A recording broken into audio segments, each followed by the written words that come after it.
Mercedes 17. gads problēmas ar AdBlue bloku.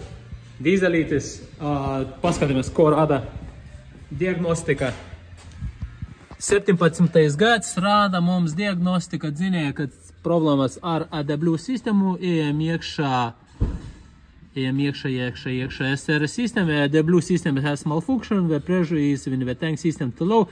Tad ir problēmas ar AdBlue sistēmu, un ko mums rāda ekrāns, ka uz ekrāna mums rāda, ka пуск невозможен через 708 km un mašina noslēps. Tā kā turpināt ceļu ar šito mašinu nevar.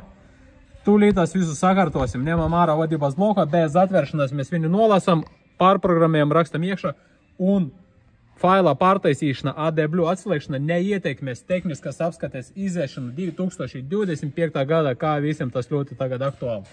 Aiztiekot DPF Euro 6, ja tas var ietekmēt, atslēdzot AdBlue, mēs tā uztaisīsim programmatūru, ka problēmas nebūs jums ar iziešanu tehniskai apskatei. Turpinām darbu. Izņemot vadības bloka bez atvēršanas, sasprārdot tikai pinus iekšā un tika nolasīts vadības bloks Mercedes, tas ir attiecīgi EDC 17 CP57 vadības bloks, caur Flex programmatūru, profesionāli ar legālam licencētam iekartam tika atprogrammēta ekoloģija, tā saucamā AdBlue sistēma un pacelta jauda, un tāda veida viņa tika ierakstīta iekšā. Tagad liekam atpakaļ un tulītā skatīsimies, ko rakstīs uz speedometra. Tā viss programmatūrā sakārtotā, tiek veikta diagnostika, kļūdu kodus nav neviena blokā, tā kā var redzēt visi. Un ko mums raksta uz paneļa? Duris atvertas.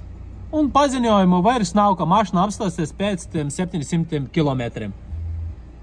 Tā kā viss kārtībā, ātras, profesionāls, kvalitatīvs darbs. Mercedes gatavs. Jauku dienu visiem! Tā!